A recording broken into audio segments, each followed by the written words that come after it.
Hello friends, कैसे हैं आप लोग। स्वागत है आपका हमारे गतिमान IQ स्टडी चैनल पर। और जैसा कि पिछले वीडियो के अंदर मैंने आपको मापन, भौतिक राशियों के मापन कंप्लीट करा चुका हूं और उसके तकरीबन 25 क्वेश्चंस इम्पोर्टेंट जो एग्ज़ाम के दृष्टिकोण से महत्वपूर्ण है वो मैंने करवा दिया है। यदि आप इस चैनल पर नए हैं तो प्लेलिस्ट पर जाइए और प्लेलिस्ट पर जाकर सीरियल से सभी वीडियोज़ को देखें और बेहतर तरीके से साइंस में फ़िज़िक्स पोर्शन को समझें, ताकि आप एग्ज़ाम के दृष्टिकोण से अच्छी तैयारी कर सकें, आपकी अच्छी प्रिपरेशन हो सके। और बहुत सारे एग्ज़ाम अभी नज़दीक आ रहे हैं। NTPC चल रहा है, ग्रुप D आने वाला है पुलिस डिपार्टमेंट के एग्ज़ाम आने वाले हैं। हर स्टेट के अंदर लगभग एग्ज़ाम होने वाले हैं, आगे होएंगे ही सही। एग्ज़ाम तो बाकी नहीं रहेंगे। अभी जो भी कुछ हालात बन रहे हैं वो अपनी जगह पर है, लेकिन एग्ज़ाम होंगे। तो मेरा ऐसा मानना है कि आप कंटिन्यू तैयारी करें। किसी भी दृष्टिकोण को, किसी भी न्यूज़ को, किसी भी स्थिति को देकर आप होपलेस ना हो कि यार एग्ज़ाम कब होगा, ये होगा वो होगा। आप तो ये सोच के तैयारी करें कि एग्ज़ाम जब भी हो मैं बैठूंगा और मेरी सीट कन्फर्म है। ये टारगेट लेके आप एग्ज़ाम की तैयारी कीजिए। तो इससे पहले आप सब्सक्राइब कर दीजिए ताकि हमेशा आपको मेरा नोटिफिकेशन मिलती रहे और आपको आपकी तैयारी जो है वो बेहतर तरीके से हो सके। तो आइए चलते हैं नेक्स्ट सेशन के बाद आज के चैप्टर पर। यांत्रिकी में ही अपन सबसे पहले गति पढ़ेंगे, यानी मोशन पढ़ेंगे। तो मोशन को मैंने जस्टिफाई करने का कोशिश किया है, आप देखिए, समझिए उसको। गति क्या होती है? गति है, अगर हम बोले गति की डेफिनेशन क्या है, समझाने के पर्पज़ से जब समझाऊंगा और आपको समझ में आएगा तो आप क्वेश्चन ऑटोमेटिक करेंगे। माइंड के अंदर आपके क्लिक होना चाहिए बात है। केवल किताब उठा के महज पढ़ लेने से, रख देने से, फिर 2 दिन बाद भूल जाने से नहीं होती स्टडी ऐसे होना चाहिए कि माइंड क्लिक करना चाहिए आपका कि मैंने कभी कुछ पढ़ा था। उस पर ये मेरा पर्पज़ रहता है, ये मेरा उद्देश्य रहता है कि मैं जितना भी यहाँ पर लेक्चर देता हूँ, मैं जितना भी आपको समझाता हूँ वो बिल्कुल आपके दिमाग में बैठना चाहिए। तो आइए, गति हमने सुना ना, गति के नियम। तो गति होता क्या है? कोई वस्तु, समझना आप, कोई वस्तु, माना कोई भी वस्तु है, कोई वस्तु किसी अन्य वस्तु के सापेक्ष, जैसे माना ये एक वस्तु है, ये दूसरी वस्तु है, तो कोई वस्तु, ये वाली वस्तु इस वस्तु के सापेक्ष अपनी अवस्था में परिवर्तन करती है, अपनी अवस्था में परिवर्तन करती है। तो यही क्या कहलाता है? गति कहलाती है। ये भी स्थिर, ये भी स्थिर, 2 वस्तु है ये हैं, और इसकी स्थिति और इसकी स्थिति, तो ये जो वस्तु है इसके सापेक्ष अपनी स्थिति में परिवर्तन करता है। यहाँ आ गया, अभी यहाँ आ गया, इतनी दूर चला गया, तो इसके सापेक्ष जो परिवर्तन हो रहा है ये गति कहलाती है। तो उसी चीज़ को मैंने यहाँ लिखा है कि कोई वस्तु किसी अन्य वस्तु के सापेक्ष अपनी अवस्था में परिवर्तन करती है, तो इसे ही गति कहते हैं। कहने का तात्पर्य यह है कि आप बस के अंदर बैठकर जा रहे हैं, खिड़की खुली हुई है, विंडो साइड सीट है आपकी, बाहर देखते हैं आप ऐसे करके, तो क्या लगता है आपको? क्या लगता है कि पेड़ पौधे भी आपके साथ चल रहे हैं, या तो इधर चल रहे हैं या इधर, जैसा भी आपको फील होता है। स्थिर तो नज़र नहीं आता कि पेड़ खड़ा है और आप गति कर रहे हैं और आपको पेड़ बिल्कुल खड़ा दिख रहा है, ऐसा तो होता नहीं है। आप खिड़की से देखते हैं तो पेड़ वहाँ रहता है, थोड़ी देर के बाद पेड़ पीछे निकल जाता है, तो आपको कैसा लगता है कि वो भी चल रहा है और मैं भी चल रहा हूँ। तो आपकी जो स्थिति है बस के अंदर वो परिवर्तित हो रही है उस पेड़ के सापेक्ष। बात आ रही समझ में? आपकी जो अवस्था है वो परिवर्तन हो रहा है उसमें, उस पेड़ के सापेक्ष, तो आपकी गति हो रही है वो। आपको लगता है मैं बस के अंदर स्थिर हूँ, लेकिन आप स्थिर नहीं हैं, आप भी गतिमान हैं। ठीक है, तो इसे ही गति कहा जाता है। आई बात समझ में? मुझे उम्मीद है कि मैं इतनी कोशिश करता हूँ आप लोगों को समझ में आता है, और नहीं आता है तो कमेंट्स कर देना और ज़्यादा कोशिश कर लेंगे। इसके अलावा तो क्या उपाय है फिर, है ना? दूरी, डिस्टेंस। अब डिस्टेंस क्या होता है? दूरी है। गति करते हुए वस्तु के द्वारा, जो भी वस्तु गति कर रही है ना, गति करते हुए वस्तु के द्वारा तय किए गए संपूर्ण मार्ग की लंबाई को दूरी कहते हैं। क्या? माना कि ये ए है और यहाँ से ये गति करता करता करता करता कोई व्यक्ति है, ये कोई व्यक्ति है, ए बिंदु से गति करता करता और ये बी बिंदु तक पहुँच जाता है, तो यहाँ से लेकर और यहाँ तक की तय की गई दूरी ही क्या, तय की गई मार्ग की लंबाई ही क्या कहलाती है? दूरी। ये दूरी होती है आपकी, है। गति करते हुए वस्तु के द्वारा तय किए गए संपूर्ण मार्ग की लंबाई दूरी कहलाती है। और ये मैं आपको पढ़ा चुका हूँ, इसीलिए बीच में से नहीं पढ़ाया था मैंने, यही कारण होता मेरा। ऐसा मैं नहीं करता कभी भी कि एक टॉपिक इधर से उठा के लिखा दिया बोर्ड पे और दे दिए लेक्चर, फिर अगले दिन आए आज गति पढ़ा रहे हैं, कल पदार्थ की अवस्था पढ़ा रहे हैं, परसों क्या पढ़ा रहे हैं, नरसों क्या पढ़ा रहे हैं, वैसा नहीं होता। अभी इसीलिए मैंने आपको भौतिक राशियों के मापन पढ़ाए थे, तरीके से पढ़ाया था कि अब आने वाले चैप्टर में दिक्कत नहीं आनी चाहिए आपको। दूरी क्या है? अदिश राशि है। मैं तो यहाँ लिख रहा हूँ, लेकिन आपको समझ में आ रही है कि क्यों है अदिश राशि। अगर नहीं आ रही तो प्लेलिस्ट पे जाइए, भाग कर जाइए और उधर पढ़ के आइए, है ना, उधर सब समझा रखा है। अब तो मुझे समझाने की ज़रूरत ही नहीं, मैंने इतना समझाया 12 पार्ट बना दिए मैंने उसके। आप देखेंगे ना, कुछ भी नहीं छूटेगा आपसे।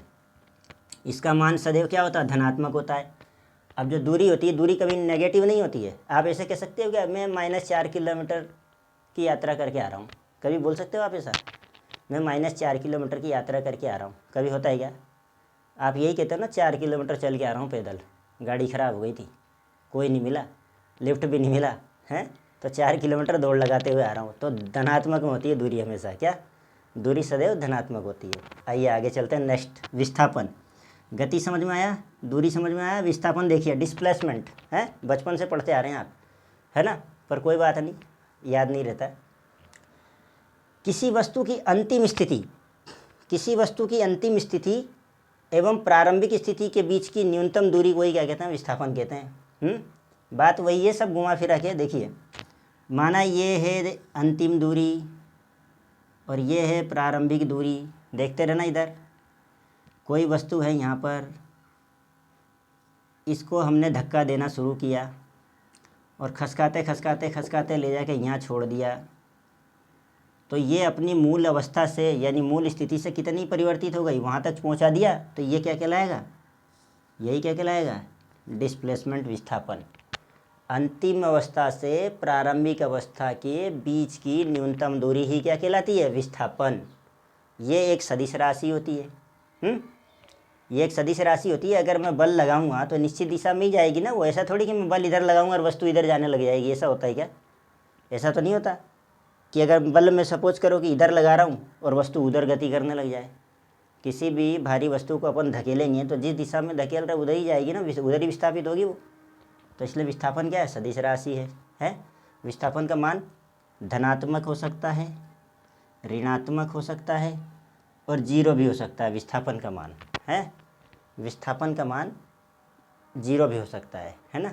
ये अति नगण्य भी होता है ना, इसकी वजह से जीरो हो जाता है। ये बहुत नगण्य छोटा मान होता है विस्थापन, है ना, क्योंकि जरा सा खसक गया और आपको आँख से दिखा भी नहीं और वो अपनी जगह से खसक चुका है, तो आप उसका जजमेंट, इसलिए जीरो भी होता है विस्थापन, ना के बराबर भी होता है विस्थापन, है ना। तो आगे देखिए, चाल, स्पीड क्या होती है? किसी वस्तु द्वारा, ध्यान से देखना, किसी वस्तु द्वारा इकाई समय में तय की गई दूरी को क्या कहते हैं? चाल कहते हैं। लेकिन किधर, ये मालूम नहीं है। किसी वस्तु द्वारा एकांक समय में या इकाई समय में, एक ही बात है, या प्रति सेकंड की दर से, हैं, 3 डेफिनेशन बना दी यहाँ पे।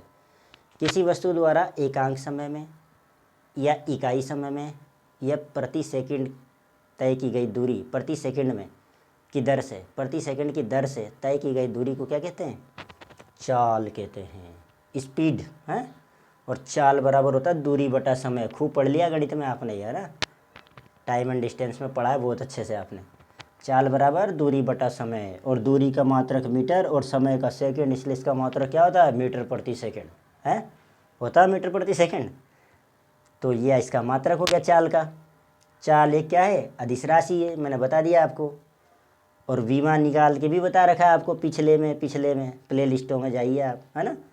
तो एल और टी की पावर -1 इसकी विमा होती है ना। अब यहाँ मैं सिर्फ लिख रहा हूँ कि आपको रिवाइज हो जाए। अब यहाँ समझाना दिस इज़ नॉट पॉसिबल, क्योंकि मैंने पहले बहुत समय दे दिया आपको इस चीज़ के लिए। तो आप सब मौजूद है प्ले लिस्ट में, एक एक बात मौजूद है, और उसके बाद पढ़ने के बाद अगर आपके जहन में, आपके दिमाग में कुछ और आ जाए ना, होता है कि मैं पढ़ता हूँ और पढ़ने बैठूंगा तो मुझे नॉलेज ज़्यादा होने लग जाती है, हम विचार करने लग जाते हैं। तो अगर कोई मुद्दा ऐसा आपको मिल जाए उसमें कि सर ये क्या होगा, तो कमेंट सेक्शन में जाइए, कमेंट्स करके भेजिए मेरे पास, मैं दूंगा उसका जवाब। चलिए नेक्स्ट देखें, वेग, वेलोसिटी है। तो अब देखिए चाल तो देख लिया हमने, किसी वस्तु द्वारा इकाई समय में तय की गई दूरी को चाल कहते हैं, और वही वेग है। वेग में क्या हो जाता है, सिर्फ इसीलिए मैंने इसको ब्लू पेन से लिखा, ध्यान रखना, ये डिफरेंस दिखा रहा है मैंने आपको यहाँ पे, हैं यहाँ ध्यान रखना बिल्कुल। अब वेग में क्या होता है, क्योंकि इसकी यूनिट तो एक ही होती है चाल और वेग की, तो फिर डिफरेंस क्या होता है, तो देखिए निश्चित दिशा में सिर्फ इतना सा डिफरेंस है बस। निश्चित दिशा में किसी वस्तु द्वारा एकांक समय में तय की गई दूरी उसका वेग कहलाता है। चाल में क्या होता है, चाल में क्या होता है, एकांक समय में तय की गई दूरी चाल कहलाती है, और वेग में क्या होता है, निश्चित दिशा में तय की गई दूरी क्या कहलाती है, वेग कहलाता है। और ये वेग क्या है, एक सदिश राशि है, क्योंकि निश्चित दिशा, डायरेक्शन दे दिया हमने, है निश्चित दिशा में तय की गई दूरी। और वेग क्या होता है, विस्थापन बटा समय अंतराल होता है ना। और विस्थापन यानी दूरी को विस्थापित करता है, दूरी से विस्थापित की जाती है ना, विस्थापित दूरी से ही होता है तो वो मीटर, और समय अंतराल के लिए सेकंड, तो मात्रक क्या हो गया, मीटर प्रति सेकंड। और जब मात्रक मीटर प्रति सेकंड है तो वीमा भी L और T की पावर -1 सेम, मात्रक और विमीय सूत्र दोनों का सेम होता है चाल और वेग का, है। तो मुझे उम्मीद है कि मैंने जो पढ़ाया ये आपको डेफिनेशंस पढ़ाई है, very important for your examinations, हैं। इतना डिस्क्राइब करने का और इतना समझाने का तात्पर्य ही मेरा ये है कि आपको इनका मतलब तो समझ में आना चाहिए ना, आप रटोगे और फिर भूल जाओगे। आज आप किताब में से देख के विस्थापन की परिभाषा रट लोगे और आपको ये पता नहीं हो क्या रहा, इधर आपने रट लिया, मुझे याद हो गया, और 4 दिन बाद भूल गए कि मैंने रिवाइज नहीं किया था यार, है ना। रिवाइज तो ये भी करना पड़ता है, लेकिन कम से कम समझ में तो आना चाहिए ना यार कि ये विस्थापन क्या है, ये चाल क्या है, वेग क्या है, इसके मात्रक सेम क्यों हैं, विमीय सूत्र सेम क्यों हैं, और जब सेम है तो इसमें डिफरेंस क्या है, ये समझने वाली चीज़ें हैं। इसलिए मैं आपको इतना जोर दे के समझाता हूँ, और बेहतर एग्ज़ाम की तैयारी कीजिए आप, हैं। तो अब मुझे उम्मीद है कि अगर आपको ये समझ में आया है तो इस चैनल को लाइक करिए, शेयर कीजिए, सब्सक्राइब कीजिए, हैं। और एक काम आप ज़रूर करिए, आपको पता है इस पूरे हिंदुस्तान में हमारे देश की जनसंख्या की क्या हालत है, चाहे वो रोज़गार से रिलेटेड हो या आर्थिक स्थिति से रिलेटेड हो, कुछ भी हो, शिक्षा से रिलेटेड हो। बहुत व्यक्ति संघर्ष करता है, बहुत व्यक्ति परेशान होता है, तब जाके वो आगे बढ़ता है। अगर कोई स्टूडेंट्स पढ़ना चाहता है और सपोज करो वो कोचिंग नहीं जा पा रहा है, वजह कुछ भी रहे, घर की प्रॉब्लम रहे, आर्थिक स्थिति की प्रॉब्लम रहे, हैं, साधनों की कमी रहे, संसाधनों की कमी रहे, बहुत सारी प्रॉब्लम होती है। तो आज के दौर में ये मोबाइल सभी के पास है लगभग। ये एक अच्छा ज़माना भी आ गया है, देखा जाए तो 2 दृष्टिकोण है इसका, एक नुकसानदायक भी है, एक अच्छा भी है। अब आप किस तरह से यूज़ करते हो ये आपके ऊपर डिपेंड है ना। नुकसानदायक क्या है वो तो मुझे बताने की ज़रूरत नहीं है, आप जानते हो, लेकिन फ़ायदेमंद ये है कि इससे आप पढ़ाई करिए, ये एक उचित साधन बन गया पढ़ने का और आगे बढ़ने का। तो आप उन बच्चों तक, उन भाइयों तक, स्टूडेंट्स तक आप इस वीडियो को शेयर कीजिए, अपने हर ग्रुप में शेयर कीजिए, हर फ्रेंड को शेयर कीजिए, हैं।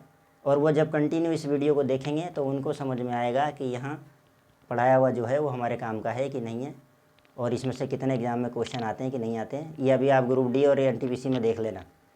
NTPC तो अब लगभग ख़त्म हो जाएगा, लेकिन ग्रुप डी में तो आप देख लेना मेरा रजिस्टर खोल के, ये ठीक है।